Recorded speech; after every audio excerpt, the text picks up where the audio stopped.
In a world where the boundaries between reality and illusion blur, one woman's quest to mend the shattered veil uncovers secrets that could rewrite existence itself.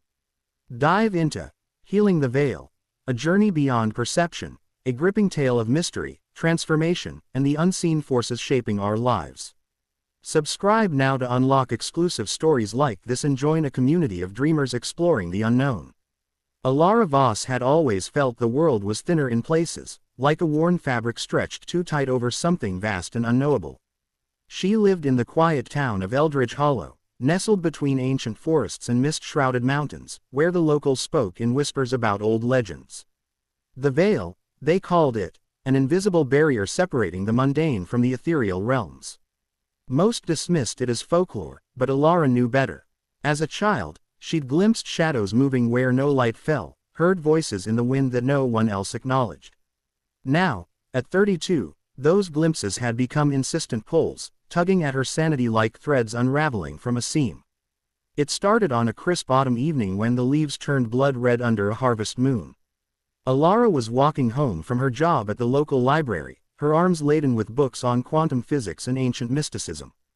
The air hummed with an unnatural energy, vibrating against her skin. She paused at the edge of the old stone bridge that arched over Whisper Creek, its waters murmuring secrets. That's when she saw it. A ripple in the air, like heat waves rising from pavement, but colder, sharper. Through the distortion, she caught a fleeting image, a landscape of floating islands and luminous skies, alive with colors she'd never imagined.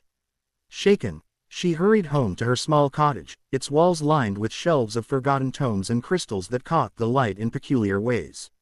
That night, dreams assaulted her. She wandered endless corridors of light, chasing a figure cloaked in shadow who whispered, "The veil tears. Heal it, or all falls." Waking in a sweat, Alara dismissed it as exhaustion, but the next day, the ripples appeared again, this time in her mirror. Staring at her reflection, she watched as her image fractured, revealing glimpses of another self, stronger, more ethereal, beckoning her forward. Driven by curiosity and a gnawing fear, Alara delved into her research. She pored over yellowed pages in the library's restricted section, uncovering tales of the Veil's guardians, ancient beings who maintained the balance between worlds. Legend spoke of a cataclysm centuries ago, when a rogue sorcerer named Malachar sought to merge the realms for ultimate power, only to shatter the Veil instead. Fragments of his essence lingered, corrupting the barrier and allowing bleed-throughs, ghosts in the living world, madness in the ethereal. Alara's investigations led her to Professor Harlan Thorne, a reclusive scholar living on the town's outskirts. His home was a labyrinth of artifacts, glowing orbs, rune-etched stones, and maps of invisible ley lines. Thorne, with his wild white hair and piercing blue eyes, listened to her story without skepticism. "The veil is weakening," he confirmed, his voice gravelly from years of solitude. "You're a seer, Alara. One who perceives the fractures.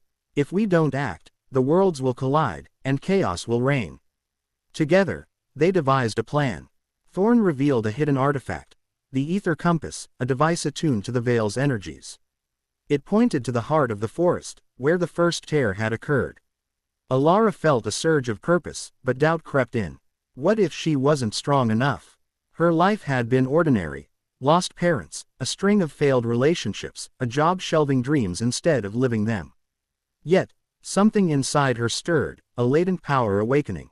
They set out at dawn, the forest enveloping them in a canopy of whispering leaves.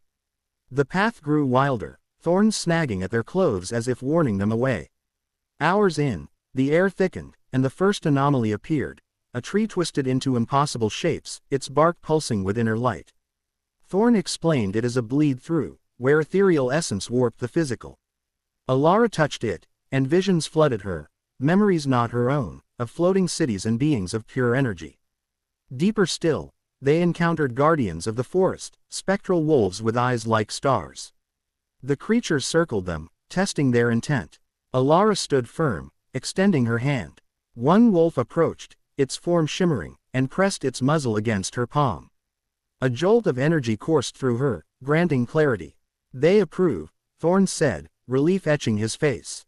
"The journey begins." As night fell, they camped by a glowing spring, its waters reflecting alternate skies. Thorne shared his own story. Once a guardian himself, he'd failed to prevent a minor tear decades ago, losing his family in the ensuing madness. Healing the veil requires sacrifice, he warned. It demands you confront your deepest fears. Alara nodded, but sleep brought nightmares again, her parents' faces dissolving into mist, lovers turning to shadows. She awoke resolved. The veil's pain mirrored her own unresolved grief. The next day brought trials. A chasm blocked their path, bridged only by illusions.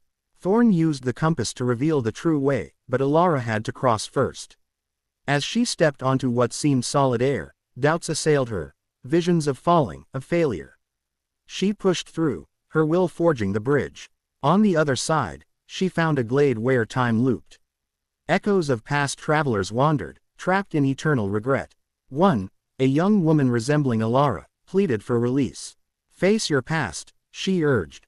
Alara did. She relived her parents' accident, a storm-tossed car, the veil's influence twisting fate.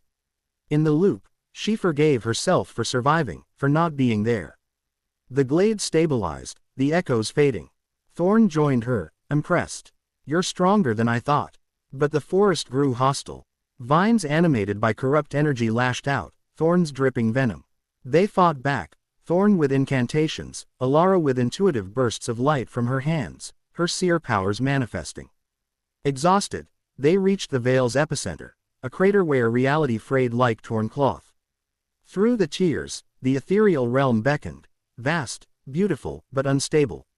Malachar's essence lingered as a swirling vortex of darkness, feeding on the fractures. To heal it, Thorn said, you must enter the beyond and retrieve the shard of unity, lost in the cataclysm. Alara hesitated. Entering meant risking her anchor to the physical world.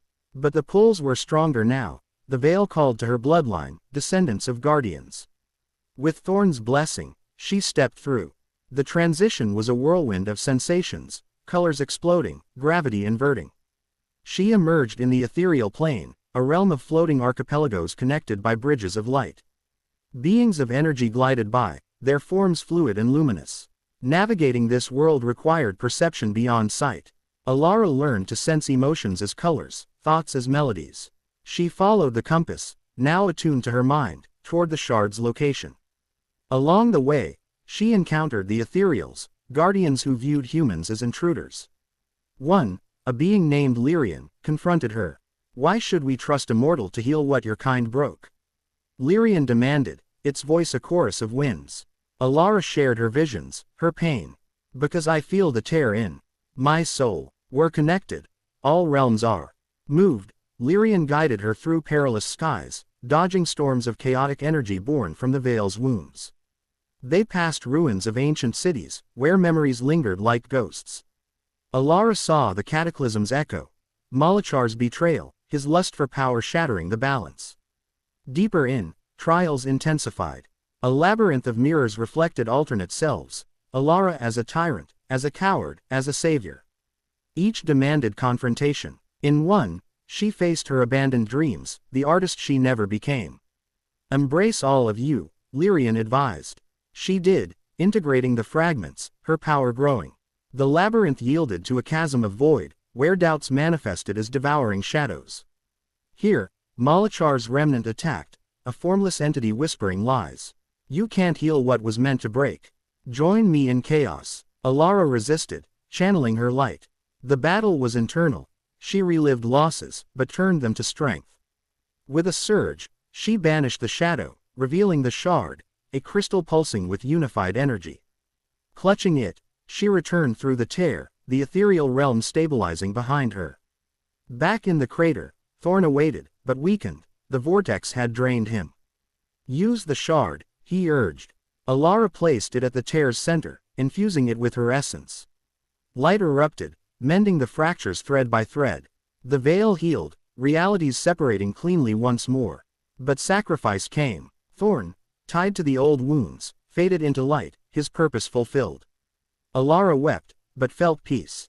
The forest quieted, the world whole. Returning home, she saw the ordinary anew, veiled wonders in every glance. She became the new guardian, her journey beyond perception teaching her that healing began within.